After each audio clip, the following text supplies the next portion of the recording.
Good morning. So today we're going to switch it up a little bit. I've had some questions. I've had people message me asking me about certain things about my prison experience, some of my history. So I feel like, you know, I'm going to change up some of the videos and let them evolve however they're going to evolve. So that's what I'm going to talk about today. So when I was 20, I was sentenced to the Department of Corrections for aggravated armed robbery of controlled substance, robbing pharmacies. And, prison and that charge was an aggravated charge. So they have different classes of levels of prison, right? They have, like camps, mediums, closed yards, as far as where I've done time. And I feel like I can speak on most of this because now not only have I done quite a bit of prison time, like I put in like 10 years, actually more in the cell. I've done prison in a couple states from one side of the country to the other. And for the most part, as far as the politics goes, is pretty much the same. So I can't really speak on minimum in camps. I never really had a chance to make it to minimums or camps as I was gangbanging. So, you really have two options. When you get into prison, you can see people are like, I don't want to join a prison gang when I get to prison. The thing is, and this is a huge misconception. Gang members, well, as far as Colorado goes, we'll say Colorado. North Carolina was a little different, but like people go into prison and think that you just get to join a gang. That's not how it works. Like, what makes you think that you're gang material? Like I'm a part of an organization, and we're just saying why I was in there. If I'm a part of an organization, right, and we got thousands of dollars worth of money moving, murder cases going on, hits like good for real shit going on. We're dealing with certain other organizations that are, like serious organizations where they'll chop your fucking head off. What makes you think that you have what it takes to even be a part of that? Why would I even invite you into that without knowing who you are? So there's a process that goes on. And as far as Colorado goes, I'm not really going to speak on North Carolina because their politics were, there's the basic politics that were the same, but as far as the gang politics go, it was basically, there is structure, but their recruitment is a little different. But Colorado, so as far as for the whites, and I know about the other gangs because once you become a gang member, you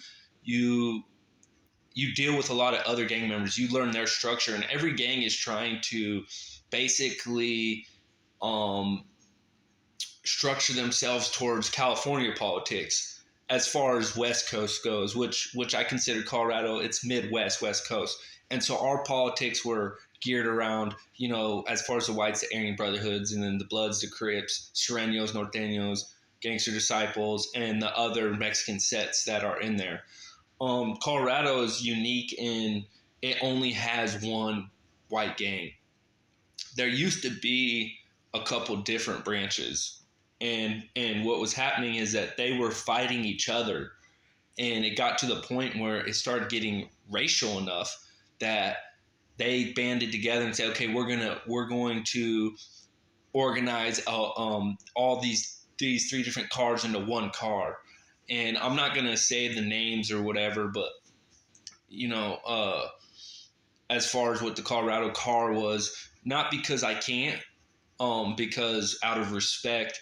And when I say I used to be a gang member, that's what it was, is I used to be a gang member. I would be considered, I guess, a dropout because I was never told to leave the ride or anything like that. I just evolved from that. I don't have any intentions on going back to prison and there as anyways.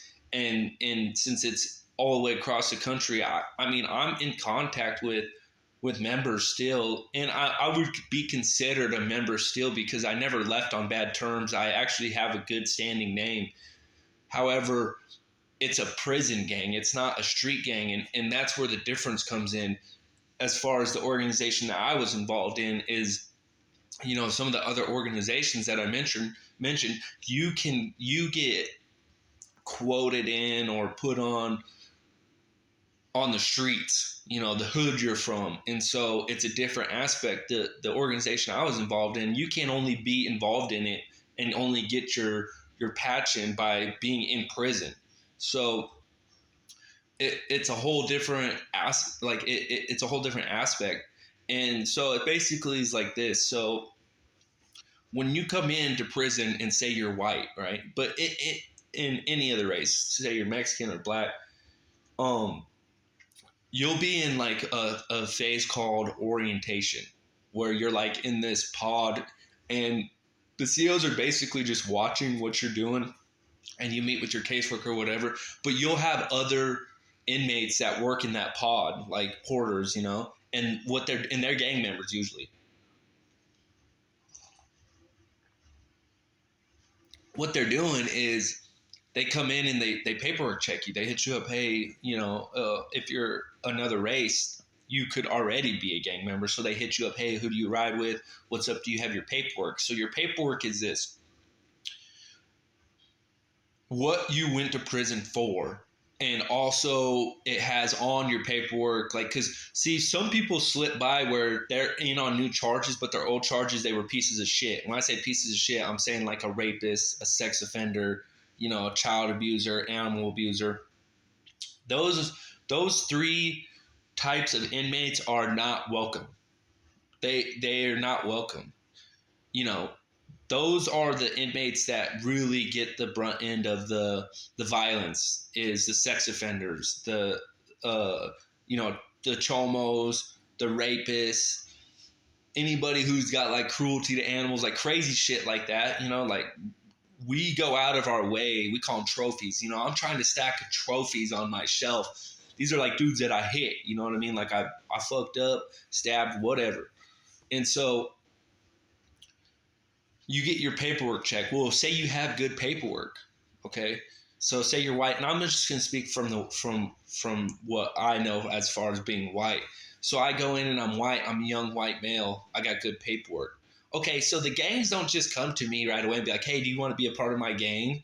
Like, that's not how it works. It don't work like that. What happens is that you get paperwork check. Okay, that's what's up. And you'll be introduced to good white dudes. Now, white dudes are just basically dudes that are white that have good paperwork, that they're woods, like the Pecker Woods. So the structure as far as the whites go is, you got like, he's like we say Caucasian, which is kind of like a derogatory term, but like if he's a Caucasian, that's saying that he's white but his paperwork's good, but he don't want nothing to do with anything, right? He's on his own. So if another ride pushes up on him, he don't have no protection from us. And to go back, the reason that there is even a prison gang in Colorado, white prison gang, is because the whites are getting preyed upon. You got to understand, and this video is not for kids, and some people might not even like this video because they think I'm being racist, and the thing is I've made it very clear, and I don't have to really say this, but I'm not a racist. I'm just saying, when you're put into the jungle, a situation where everything is taken from you, TVs, all this stuff, you don't have nothing. Everybody, I've seen it happen every single time. You could have a black man that grew up in a white neighborhood and all of his friends are white, but when he gets to prison and everything's taken away from him, he will start orbiting towards the blacks, and his language will change and his attitude will change, just like the whites. Just like a white dude who grew up in a black neighborhood, and he could have the slang. As soon as he gets to prison, he will start orbiting towards what inside he feels comfortable with, which is the whites. But here's the thing for the whites is, most whites, as far as what I witnessed in Colorado and even in North Carolina, a lot of them aren't tough. as far as when they come in. Some of them are, but what I'm saying is this is like, you know, a lot of them are addicts that grew up in white suburbia, okay? A lot of Hispanics and blacks grew up in rough neighborhoods that are in prison. And so they're geared towards being able to thrive in prison. You know, they've been fighting already. A lot of white dudes, I've seen a lot of white dudes never been in a fist fight their whole life until they get to prison. So when they come in, you know, they were coming in and these other races would see them come in, they're easy targets. You know, their parents still give them money. They come from white suburban neighborhoods, you know, so they're easy targets. So the whites had to organize and create a group to say, okay, if you prey on this dude, you're gonna have to answer to us. Well, I was part of that group. That you had to answer to us. That's you. And here's the thing: I didn't have to. Like my whole after I got out of prison, my family would be like, you know, we know you did what you had to do in there. No, I didn't have to do that. I wanted to do that.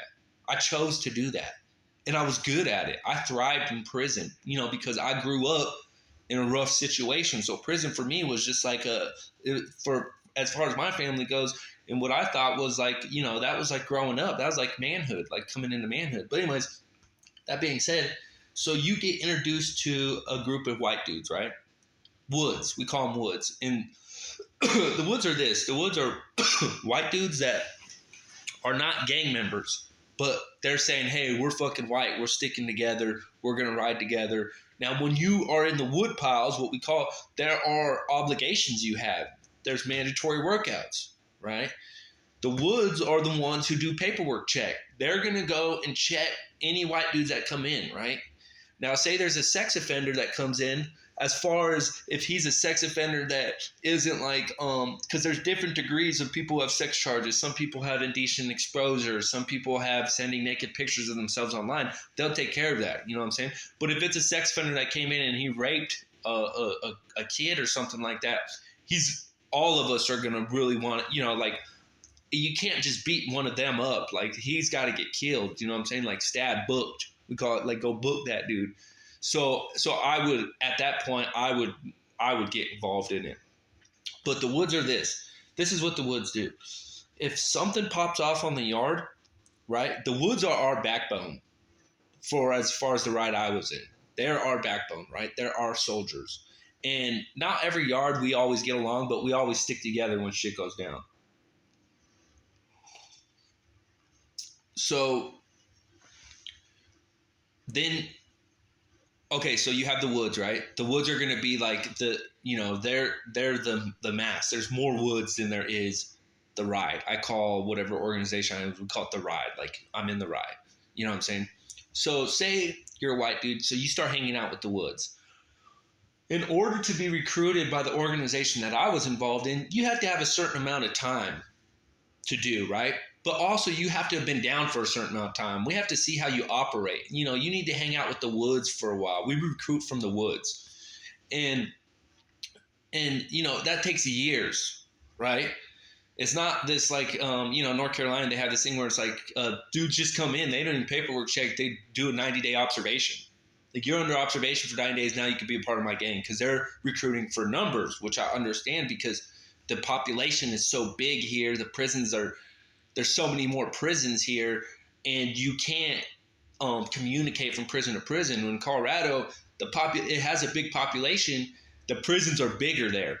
You know, there's more inmates per prison, but there's way less prisons. But we're able to communicate from prison to prison, so we really recruit on quality, not quantity. And here they do want to recruit on quality, but they go for quantity, and they just, if somebody don't make it, they don't make it. They'll just deal with it. You know what I mean? So now say I have a yard, right? Or say I'm running a unit or whatever, and I want to say I'm not a shot caller. So, you know, the shot callers are in a whole different aspect. I can say that I was a ranking member of the organization I was in, and I was in the middle rank. So, and it took a long time to get there, and it took a lot of work and a lot of stress and anxiety and craziness and watching people get killed and all this crazy shit. It don't matter. So say, you know, so there's going to be the woods, and there's like a head wood. You know, he's like the dude who runs the wood pile. And these dudes are out every day, bro. They're out working out. They're not doing drugs. They're straight edge. Like, you know, they're really sticking together, but they're not gang members. Like, so if something pops off, like somebody needs to get beat up or it's like a fist fight, okay, the woods are going to go. I'm not saying the woods wouldn't stab somebody, because they absolutely would. What I'm saying is, now say that there's a problem, the woods have a problem with one of these other organizations. Now I'm going to go with a knife. You know what I'm saying? Because as far as where I was at the last couple of yards, and it started to get where there was like really a no hands-on policy, where it was like, if it ain't serious enough to poke each other full of holes, then move the fuck on. Get over it. We got thousands of dollars worth of dope coming through, thousands of dollars on the streets going on. We got, you know, COs doing whatever for us, everything. So that disrupts all that by getting lockdowns, causing attention and whatever. So if you ain't gonna poke each other full of holes, then it's a type of move on thing. But when it would come down to, if there was a situation with another ride, I would get involved. If another gang, you know, if they had a problem with one of the woods, then I would step in. So anyways, so I see a youngster, he's doing everything he's supposed to do. He's got a lot of time, right? We look for this quality in them. There's a certain quality. And I'm not saying that most of the woods don't have it. I'm saying most of the woods don't want it. They don't want to be gang members. Even though they're part of the ride kind of type situation, but they have less responsibilities. You know, they have to go when they have to still follow the prison politics, the basic politics. But so what I would do is I would pull this youngster aside and I would start talking to him, right? I would start figuring him out, start asking him questions. And we do this. We'll put people in situations where I'll be like, I'll go to like the Sureños or the Crips, and I'll be like, hey, go in there and push up on dude and see what he's made of. Go heart check him. And they'll do the same with us. You know what I'm saying? This is why people don't understand, real quick to get off, when they're like, you know, because I got some political tattoos on my body. And they're like, you know, out here people don't understand. But in there, the other rides, they like that shit.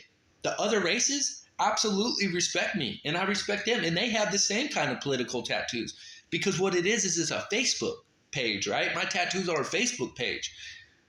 My political tattoos that I have on my body, all my stuff says, hey, this is what this dude has done, this is who he's involved with, and this is what he's capable of doing. So anytime I'm in transport, anytime I'm hitting a unit that people don't really know me, they don't have to know me. They can see my tattoos and know what I'm about. Because in the state that I'm from, you can't just get these tattoos. You can't just get political tattoos for any ride.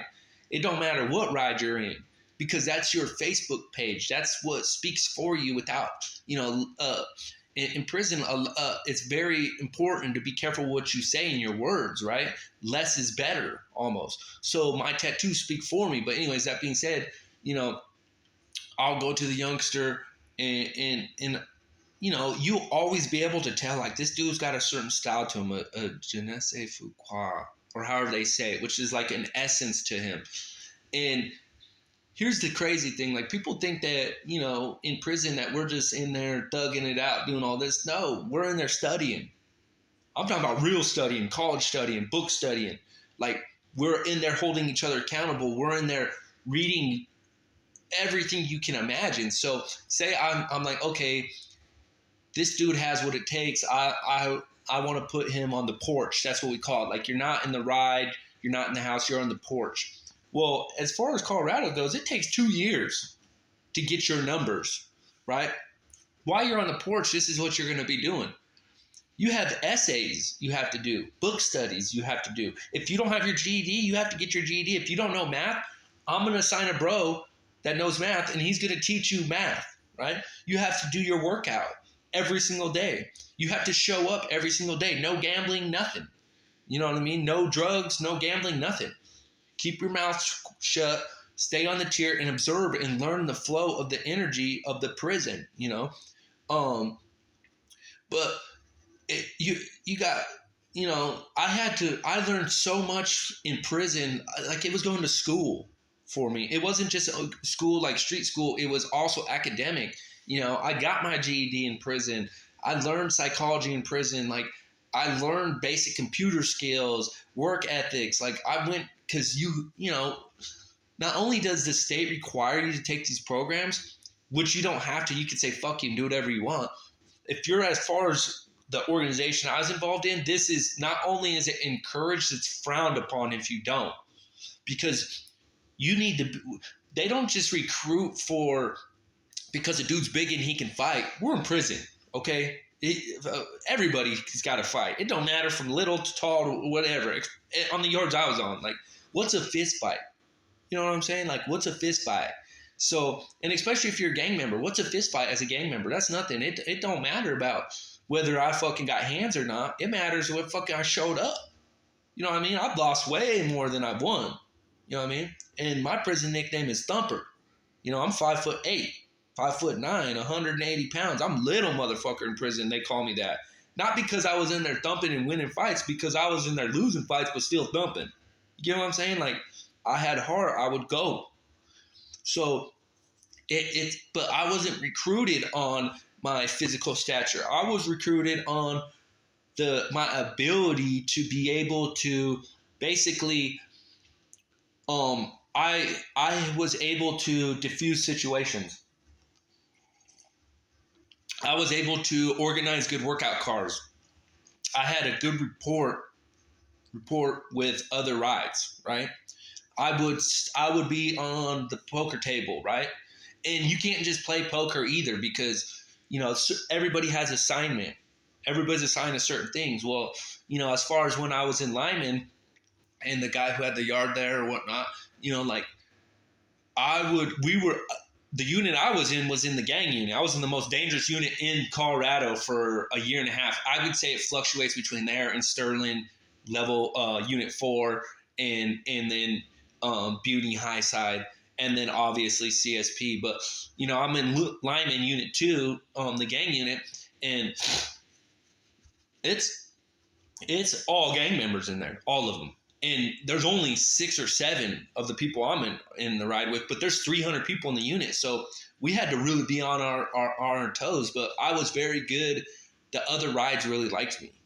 You know, I had a good relationship with them because what I would do is I'd sit on the poker table, and to me it was like a coffee shop. They didn't know what I was doing, but I would sit on the poker table and I was good enough to play poker to where I didn't lose a lot and I didn't win too much, because you win too much, you become like, people become envious of you. I was able to maintain, but what I was doing was I was listening to these other rides, right? Constantly listening to them.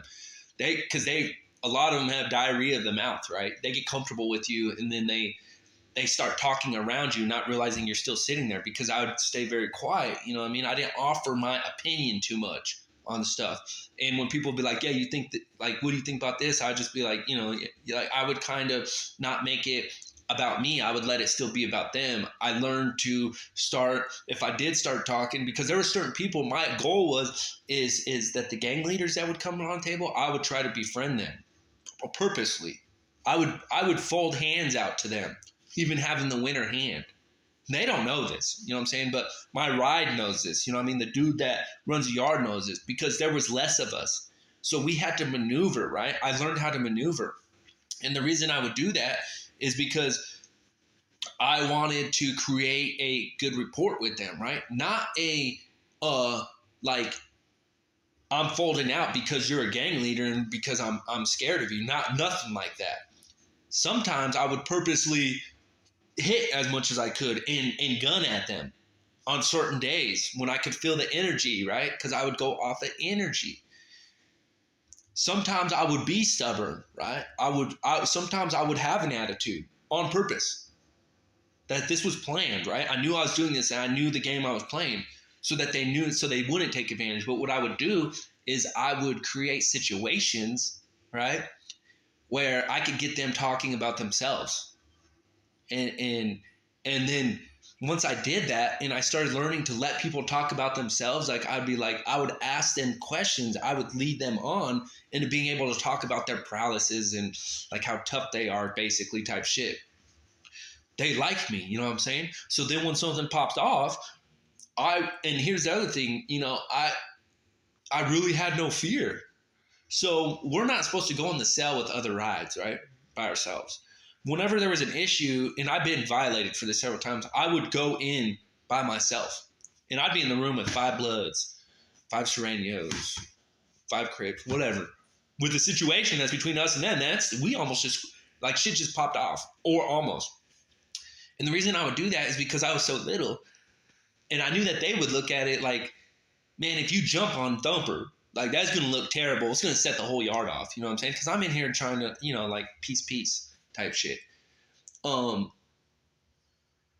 that's what I would do. So, and I know I jumped off from the recruitments or whatever. What I'm getting at is because it jumped in from if I'm looking at somebody to how it went for me. That, and people had asked me about some of this stuff, and I'm going to talk more about my history and stuff, but prison was a big part of my life, and in the organization and I don't call it a gang because I feel like it technically is a gang, but I feel like it was more of an organization. Out here in North Carolina, I feel like there are more gangs, right? There's more like gang mentality. Out west, anytime you get close to the border, and this is how I feel, and you're dealing with cartel, right? Because that's basically what some of the Mexican gangs are. Is they're cartel members. You know what I'm saying? They're organized. It's not a free for all. They're organized. They got their shit together. So all the other gangs you get what I'm saying? They're trying to also be organized in Texas, Arizona, California, New Mexico, Colorado, Louisiana. I'm sure anywhere close to the border, I feel like there's the cartel, the gangs are a little different than I'm on the East Coast right now. And I'm not saying they're any tougher or anything like that. I'm saying that there was a different organization to a different feel than when, I came out here, I did time out here, and it was almost like the basics were all the same, but not really. Like I didn't get paperwork checked or anything like that, and I would paperwork check people and they'd be like, what are you doing? I'm paperwork checking. You know what I'm saying? But I was more on like, I was on I wasn't trying to gangbang out here, because I had been doing the dad thing for so long. It happened that I ended up having to. I didn't have to, but I had to step in because there was such a loose organization, and I got certain political tattoos. I mean, like I said, that even me trying to stay away from the politics, there's these white dudes that are rolling around saying they are politicking, doing dumb ass shit, right? So if they set something off, these other rides are going to come at me no matter what, because I got bolts on my face and Swazis and all kinds of shit on my body. You know what I'm saying? So I had to really step in and get as far as the units that I was in control of here in this state, and I was at Salisbury and Lumberton. I had to step in and really, get them, like they didn't do burpees or nothing. And I'm just speaking for the whites. You know what I'm saying? Everybody was deuced out, and that's not all the rides. Matter of fact, a lot of the dudes that I really fucked with, a lot of dudes from other rides, like from the Bloods. There was a lot of Bloods that I really liked their get down. They were solid. You know what I'm saying? Some of the Bloods. And even growth and development, like I met a lot of good dudes. It was crazy because it was almost like out here, like there's all these different gangs, but there was like a whole nother category of inmates that were like, we were convicts. Like the word convict out here, like I called a dude a convict and he was like, I'm not a fucking convict, I'm an inmate. And I'm like, what the fuck? Because where I'm from, being a convict, that's a good term. Like if you're a convict, you're trustworthy. If you're a convict, you know how to do your time. That's a convict. So it seemed like out here, like there was dudes in these other rides that were convicts, but they would be in gangs and they'd have fellow gang members that weren't convicts and they knew that. And so all of us that were convicts, we all actually kind of like kicked it together. We functioned together, even though we're on all different rides. It was like it was different. I liked it though because it wasn't segregated. At the end of the day, even the prison politics, God does not see in color. And I learned this a long time ago, white, black, or Mexican. I know so many real men that are black, that are Mexican. And when I say that, I'm saying men. They take care of their families. They go to work. they don't rape and pillage their community. And when I say rape and pillage, I'm not talking literally and literally. They do what they're supposed to. They're honorable. They have integrity. And I've seen so many whites that aren't like that because that's who I grew up kind of around, you know? And I've never had a black dude break in my house and steal my shit, or a Mexican dude break in my house and steal my shit ever. You know, it's been a white dude. So I started really looking at that and reflecting. I know I jumped from the prison shit, but I'd like to add this in there, you know, and it has nothing to do with color at all. In prison, I understand that there's a need. There absolutely is a need for segregation. There is a need for gangs, right? And only those who've been to prison that seen this video will know what the fuck I'm talking about, and will have no problem with nothing that I said. Anybody that has a problem with anything that I've said on this video are people that have never been in the situation. And that's usually how the world is, especially on fucking the internet or whatever the fuck, where people have an opinion on situations that they know nothing the fuck about. And they're the ones who create the biggest fucking, the loudest about it, you know?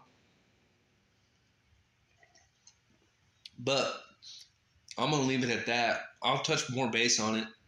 I just want to answer some questions. Remember, love, peace, prosperity, ashe. Have a good day.